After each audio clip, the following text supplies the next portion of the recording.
उत्तर भारत के एक छोटे से गांव बेलपुर में रातें बहुत जल्दी गहरी हो जाती थीं। गांव के बुजुर्ग कहते थे कि रात के बाद गांव की सीमा की तरफ जाना मना है, खासकर पीपल वाले कुएं की ओर।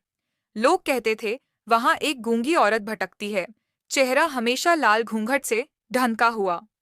कोई नहीं जानता था वह कौन है, कहाँ से आई है और क्यों हर रात कुएं के पास बैठी रहती है।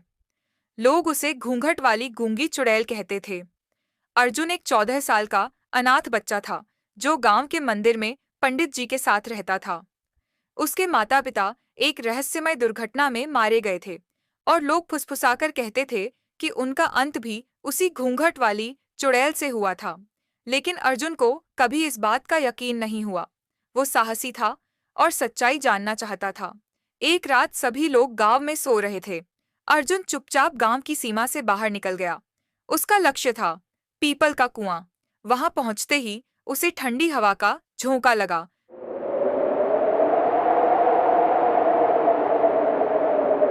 कुएं के पास एक लाल साड़ी में लिपटी औरत बैठी थी, चेहरा लाल घूंघट में छिपा हुआ। अर्जुन ने डरते हुए पूछा, तुम कौन हो? वो कुछ नहीं बोली, बस अपना सिर थोड़ा झुकाकर उसकी ओर देखा। उसकी सांसों की आवाज धीमी लेकिन भयानक थी, मानो कोई चीज जाग गई हो।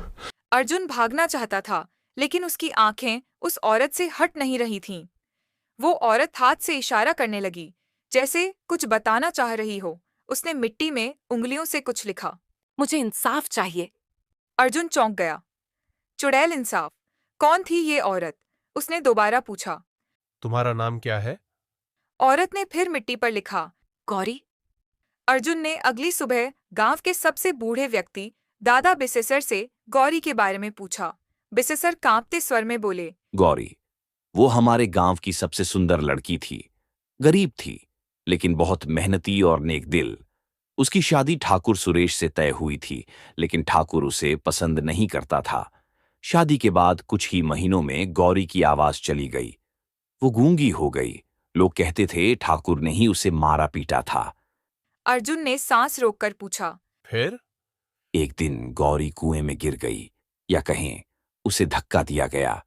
तब से वो हर रात उसी कुएं के पास देखी जाती है। उसका चेहरा किसी ने नहीं देखा। अर्जुन ने तय किया कि वह ठाकुर सुरेश से मिलेगा। अब वह बूढ़ा हो चला था, लेकिन हवेली अब भी वैसी ही डरावनी थी। अर्जुन वहां गया तो ठाकुर पहले तो चुप रहा, फिर शराब के नशे में उसने कबूल कर लिया। हाँ, मैंने उसे मारा। वो हर रात मेरे सपने में आती है।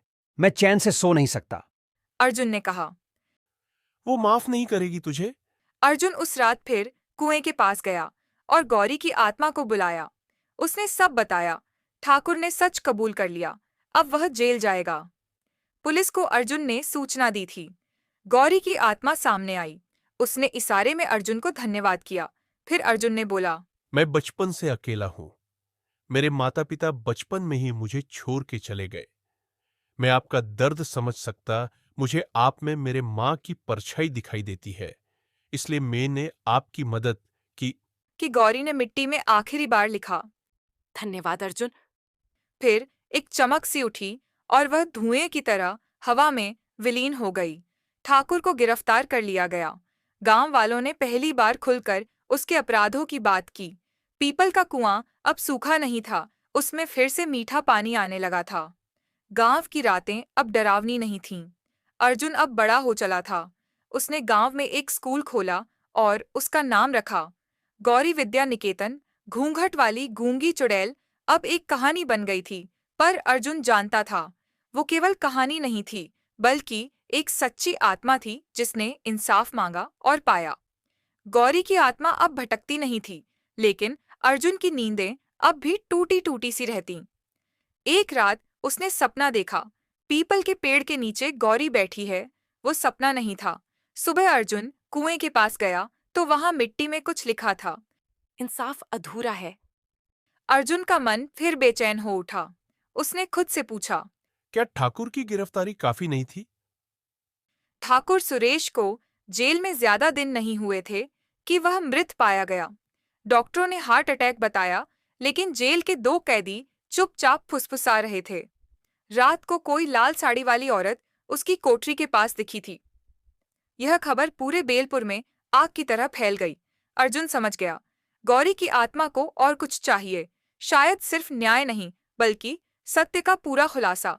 उसने ठाकुर की हवेली में जाना तय किया, लेकिन अकेले नहीं। उसके साथ गांव की एक युवती रेखा थी, जो इतिहास में दिलचस्पी रखती थी और गांव की पुरानी कहानियां खोजती थी। ठाकुर की हवेली में एक तहखाना था जो हमेशा बंद रहता था। गांव में अफवाह थी कि ठाकुर वहां और भी लड़कियों को कैद करता था। अर्जुन और रेखा ने रात के अंधेरे में दरवाजा तोड़ा। अंदर अजीब सी गंध थी, सीलन, रक्त और धुएं की। दीवारों पर कुछ ताले लगे हुए थे।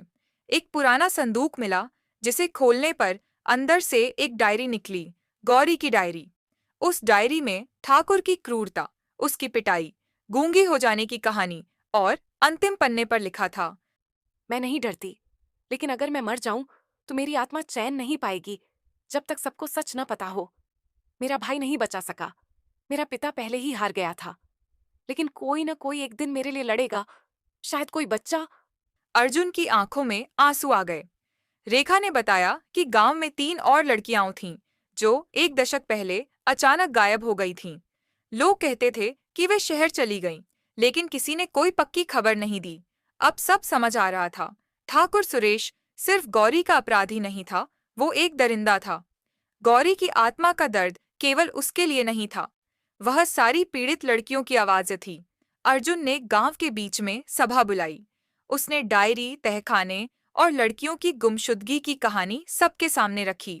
गांव के बुजुर्ग दहल गए। कई ने रोते हुए स्वीकारा, हमने सब देखा लेकिन डर गए। ठाकुर बहुत ताकतवर था। अर्जुन ने उसी रात पीपल के पेड़ के नीचे गौरी की आत्मा को बुलाया। घूंघट वाली चुड़ैल फिर आई। अर्जुन ने कहा, गौरी, तुम्हारी बात सबने सुन ली है। गांव अब तुम्हें चुड़ैल नहीं, बेटी समझता है। उसने वही डायरी उसके सामने रखी, लेकिन वह गायब नहीं हुई। उसने मिट्टी पर फिर लिखा, मुझे यहीं दफन करो जहां मुझे मारा गया था, और बाकी बहनों को भी ढूंढो। अर्जुन और रेखा ने गांव के युवाओं के साथ खोज शुरू की। पीपल वाले कुएं से थोड़ी दूर एक पुरानी पगडंडी के नीचे खुदाई की गई, जहां 3 कंकाल मिले, उन 3 गायब लड़कियों के। अब गांव में आंधी सी मच गई। गौरी की आत्मा के कहने पर गांव ने तय किया, अब कोई बेटी चुप नहीं बैठेगी। गौरी स्मृति संस्थान बना, जहां आत्मरक्षा सिखाई जाती, बच्चों को उनकी हिम्मत और अधिकारों की शिक्षा दी जाती। रेखा वहां की पहली प्रधान बनी। अर्जुन ने आखिरी बार कुएं के पास जाकर मिट्टी में कहा, अब सब हो गया गौरी। चांदनी रात थी। अचानक पीपल के पत्ते शांत हो गए। हवा में एक मधुर गंध आई और गौरी तितली बनकर उड़ गई।